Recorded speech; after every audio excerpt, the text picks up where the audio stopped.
Bismillahirrahmanirrahim. Assalamualaikum warahmatullahi ta'ala barakatuh. Alhamdulillah Rabbil Alamin. Wassalatu wassalamu ala asyrafil anbiya wal mursalin wa ala alihi wa sahbihi ajma'in. Alhamdulillah, we are still on chapter 4 of our book, Positive Islamic Psychology, a transcendent model to achieve peace, happiness and success in the 21st century. And today we are going to talk about understanding phobia within the context of how we can heal phobia using Islamic psychology, positive Islamic psychology, the methodology that I have taught in the more than 400 videos I have uploaded.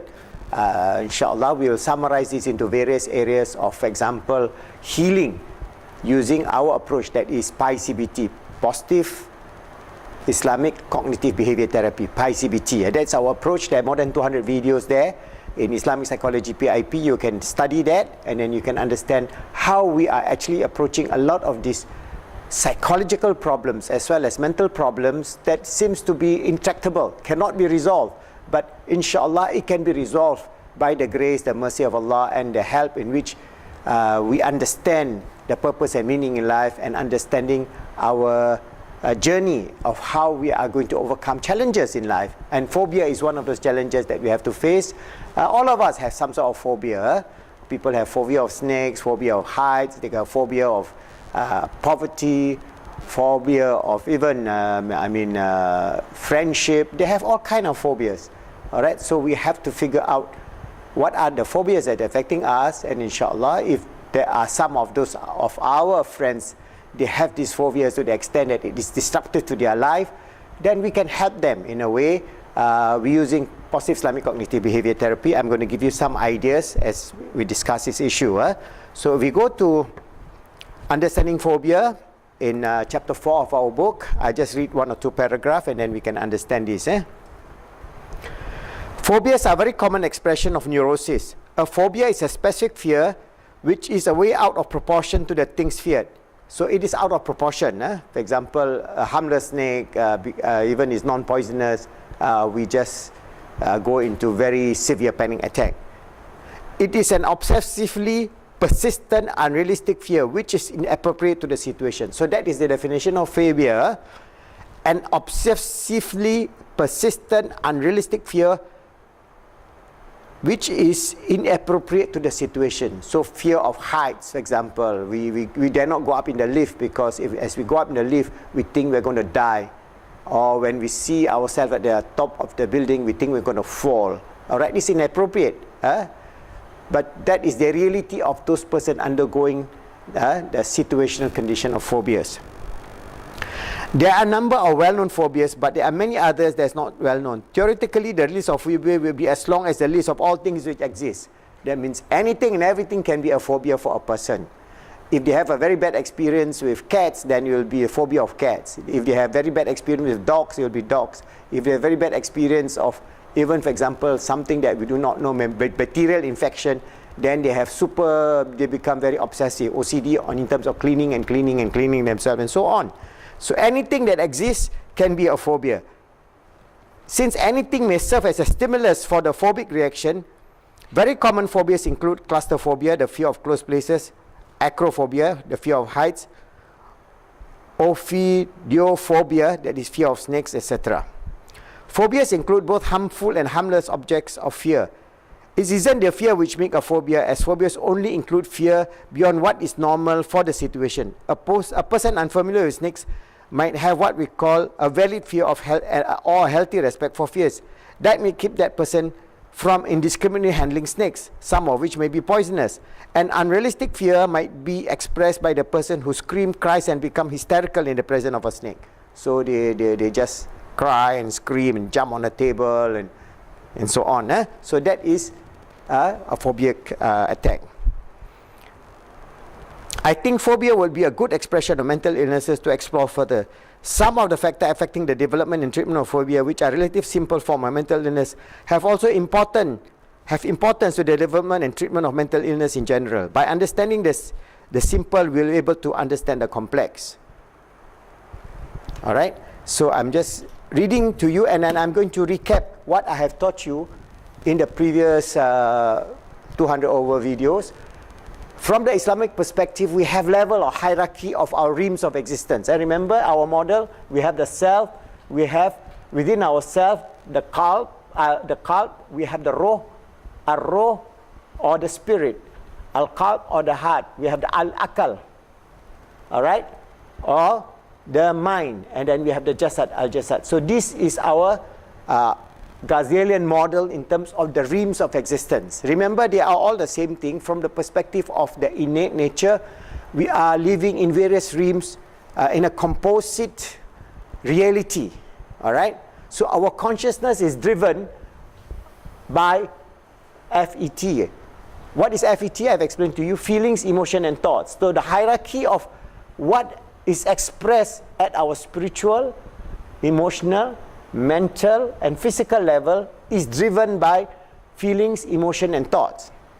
So these feelings, emotion and thoughts, FET, then drive our phobia. So our hierarchy of phobic reaction actually is expressed in the physical realm. We see this manifested physically because we jump, we shout and so on, hysterical.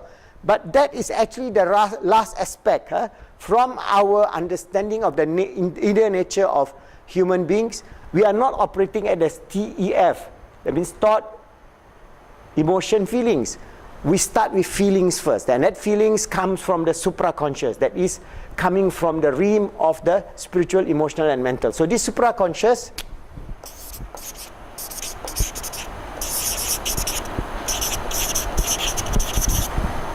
that is manifesting our FET in terms of the spiritual, emotional and mental existence also can be the manifestation of how we are affected by phobia. So we are normally affected, phobia is normally affected by both the conscious and the subconscious mind. That means the conscious and the subcon.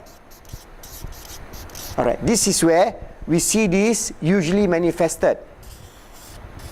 Alright, so if we look at that, it triggers the feelings, all right? So it triggers the feeling in terms of our, at the physical level as well as our emotional level. So if we understand that, we would then understand that basically the solution is to go deeper at the higher level of consciousness. That means if we are going to explore if this is where our phobic reaction takes place,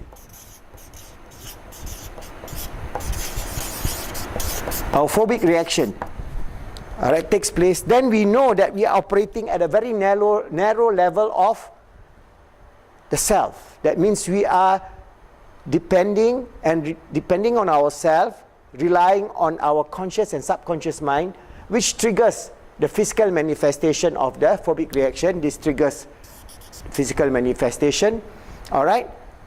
And we also have the emotional feelings of fear, worry, disaster, impending disaster, and so on.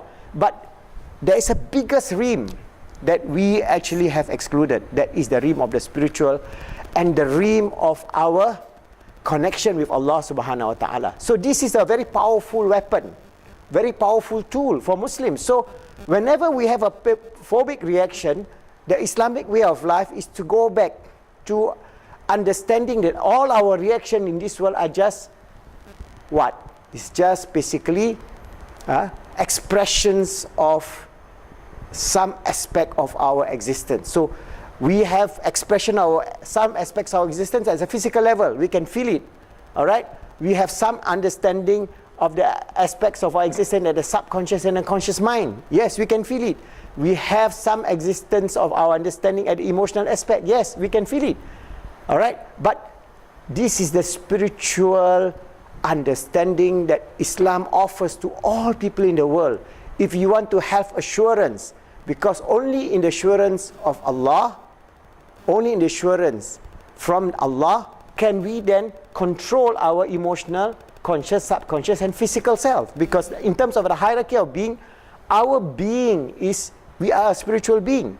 So our spiritual then can actually overcome phobic reaction, fear, worry and so on. Everything that we have in this life, as we discuss in terms of psychological problem, can be resolved if we go deeper at this level.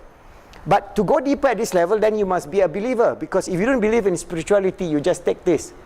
Then you have your phobic reaction, you have nowhere to turn to.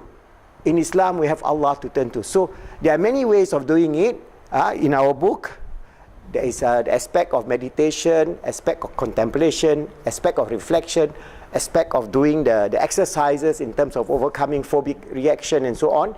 You study this and then you can understand. But to give you a simple example, for example, somebody has this phobic reaction and they've got nowhere to turn to. All right, from an Islamic perspective, to calm down, we have many ways of coming down. How? All right, we can go back to the spiritual realm. The spiritual realm. This is the realm. And its practices. So what are the practices? Zikr, okay, contemplation, meditation and so on. All right. And one of the easiest way is for us to use Asmaul Husna. All right. So if we have a fear, a worry, okay, you can use short remembrance of Asmaul Husna or long remembrance of Husna or various aspects. Your teacher may teach you, but some of the aspects that I contemplate on, it could be the short one, that when we are worried, we are fearful, we say, Ya Allah, Ya Latif. So we close our eyes, we say, Ya Allah, Ya Latif, Ya Allah, Ya Latif. The subtle, the protector, the one who gives us an insight to all the things. So Ya Latif. So a lot of teachers teaches us about this zikr of Ya Latif. So Ya Allah, Ya Latif. Or you want from the Quran, it says, Ya Hayyu, Ya Qayyum, the ever-living, self-sustaining all existence. Alright, so in Ayatul Kursi, there is the first asma. Allahu la ilaha illa huwal hayyul qayyum. So what do? You say, Ya Allah, Ya Hayyu, Ya Qayyum. And then after a while, you say, Ya Allah, remove this phobia from me. So what do? You close your eyes, or you just open your eyes, or you just say, Ya Allah, Ya Hayyu, Ya Qayyum. Ya Allah, Ya Hayyu, Ya Qayyum. Ya Allah, Ya Hayyu, Ya Qayyum. Ya Allah, Ya Hayyu, Ya Qayyum. Ya Allah, Ya Hayyu, Ya Qayyum. And then you say, Ya Allah, remove this phobia from me. Because He is the ever-living, eternal, absolute. Alright? And you just use these two, Ya Latif, Ya Hayyu, Ya Qayyum, and that's it. You can also do it with the three asma. Ya Allah, Ya Hayyu, Ya Latif, Ya Hayyu, Ya Qayyum. And repeat it until your phobic reaction becomes closer and closer. And when you know that you are depending on Allah Subhanahu wa Ta'ala Azza wa Jalla, then all these things is actually nothing. But to reach that level of certainty, you must have certitude in terms of iman. Alright? And that is the problem of modern men. They have no certitude of iman. If you don't have certitude of iman, you're just calling names only. But if you have no understanding of the absoluteness of the eternalness and the ever-livingness of Allah and the ever-subtleness of Allah Subhanahu wa Ta'ala in helping you out of your phobia, then it is just a name. But it is still, there are the secrets of names. Alright? When you, even though you may not have your full iman, the full flowering of your reliance on Allah, you begin this. And when you find that your phobic reaction gets lower and lower and lower, then inshallah, over time, your hierarchy of phobia, then you tackle it from the spiritual level, then your emotional level, the conscious and subconscious, and then the physical level. And when you are able to do that, using what I have taught you, the feelings, emotion, and thought cycle within Islamic psychology, and understanding this Ghazali model of the four realms of our existence, we can put them together and have a wonderful approach to solving all problems of phobia, especially for Muslims who believe in Allah, and using the Asmaul Husna, which is very simple, only very short letters you can memorize within 1 minute. Remember, Ya Latif, Ya Allah, Ya Latif. Just that. Ya Allah, Ya Latif, Ya Allah, Ya Latif. Or the three asma, Ya Allah, Ya Hayyu, Ya Qayyum, Ya Hayyu, Ya Qayyum, Ya Hayyu, Ya Qayyum, Ya Allah, Ya Latif, Ya Hayyu, Ya Qayyum. You can pick 3 names, 2 names, but not too long. And try to breathe in. Ya Allah, Ya Hayyu, Ya Qayyum, Ya Latif. Breathe out, breathe in. Ya Allah, Ya Hayyu, Ya Qayyum, Ya Latif. Slowly. Ya Allah, Ya Hayyu, Ya Qayyum, Ya Latif. Breathe in. Ya Allah, Ya Hayyu, Ya Qayyum. So when you have that phobic attack, you counteract that phobic attack with Asmaul Husna. And this is a very simple method, inshallah, for those of you are having phobia, worry, fear, irrational things. Go back to this very simple approach. And maybe some other teachers may give you other Asmaul Husna you can use, because as I said, Allah has blessed us with 99 names, beautiful names that we can use. Some of these things are what I understand and what is given by my teachers, so I can even explain to you in certain manners.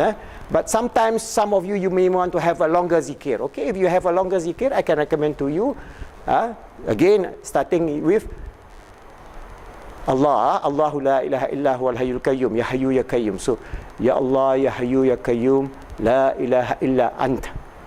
Anta subhanaka inni kuntu minaz zalimin. It's a bit long. Ya Allah, ya hayyu ya qayyum, la ilaha illa anta subhanaka inni kuntu minaz zalimin. So I have wronged myself.